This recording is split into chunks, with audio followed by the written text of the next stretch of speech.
पिछले वीडियो में हमने ये जो होता है इसे इंग्लिश में कैसे लिखते हैं और इसके अलग अलग वर्ड्स के लिए इंग्लिश में लिखने के और कौन से तरीके ये सीखा। आज एक नया वीडियो हम बनाने जा रहे हैं जिसमें हम ये जो हिंदी में जो ई होता है, ई इमारत का ई, इसको इंग्लिश में या वेलांटी को कैसे लिखते हैं। जैसे कि क हो जाता है, क विलांटी की, रस्व विलांटी या फिर दीर्घ विलांटी, ये सीखने जा रहे हैं कि की कैसे लिखते हैं या ई कैसे लिखते हैं। तो ई लिखने के कौन कौन से तरीके हैं, चलो सीखते हैं। सबसे पहला जो तरीका है जो आप सभी जानते हैं वो होता है ये आई। ABCD में जो आई, ABCDEFGH आई जो आता है, तो ये आई से ई लिखा जाता है। जैसे कि आपको लिखना है hit, kit, okay, hit, kit, shit, rib और फिल यानी भरने को कहते, पानी भरना, पेट्रोल भरना, फिल,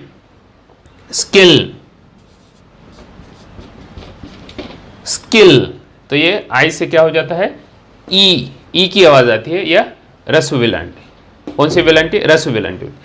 और दूसरा तरीका है जो आप सभी जानते हैं, वो ये जो ई है, इस ई को दो बार लिखा जाता है, डबल ई। जैसे कि हील, पील, कीन, आ रहा है समझ में, रील, SEEC। तो इससे ये डबल ई जब आता है तो उसको आप क्या पढ़ेंगे, दूसरी वेलांटी, दीर्घ वेलांटी। सी, हील, पील, कीन, रील। ओके, ये दो तो आम है, सभी को मालूम है, इसे सीखने सिखाने की कोई आवश्यकता नहीं, आप आसानी से सीख लेते। लेकिन और भी तरीका है जो बहुत कम लोगों को मालूम होता है और वो ये है, क्या है ये, वाई। वाई से भी वेलांटी बनती है, वाई से भी वेलांटी जैसे बनती है। जैसे कि आपने देखा होगा कि एक वर्ड है MYTH, तो ये क्या है, इसे ये वाई को वेलांटी समझ कर पढ़ ली तो ये हो जाता है मीथ। या फिर और ये एक वर्ड है HOLLY, हॉलीवुड। उसी तरह बॉलीवुड में भी वाई आता है। ओके, जैसे कि LILY, लिली, एक फ्लावर का नाम होता है, लिली, तो यहाँ पे भी वाई है। जैसे कि ईजी, यहाँ पे भी वाई आप देख सकते हैं। तो इस वाई को वेलांटी जैसा पढ़ते हैं, ईजी। जैसे कि और लीजिए फैमिली, ये यहाँ पे वाई दिख रहा है तो इसको ल को वेलांटी फैमिली, या फिर कॉपी, COPY। तो वेलांटी लिखने का ये और एक तरीका, ये आपको मालूम था या फिर मालूम था या नहीं था, या आज आपने सीख लिया। तो ये इस तरह से भी वेलांटी बनती है।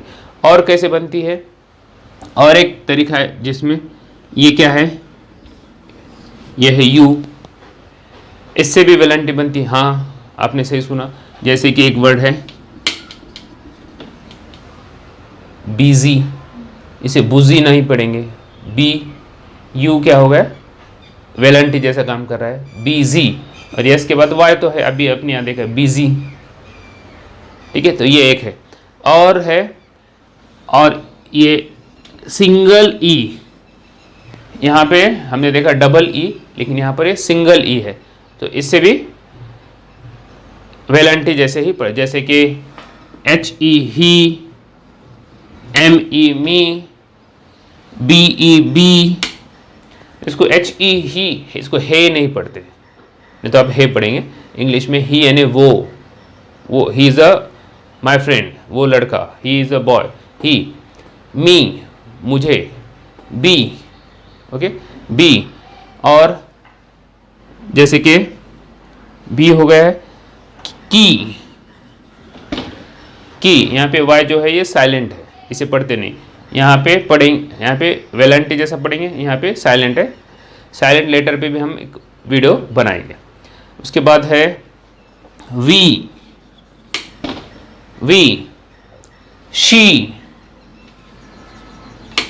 शी, तो मैं यहाँ पर ये कहना चाहूँगा कि इंग्लिश स्पेलिंग अगर आपको इम्प्रूव करना है तो उसका एक ही सॉल्यूशन है कि आपको रोज़ाना 5 मिनट्स रीडिंग करना है, लेकिन आपके बड़ों के साथ बैठकर रीडिंग करना है। उन्हें कहना है कि आप बैठिए और मुझे सुनिए रोज़ाना जस्ट 5 मिनट्स।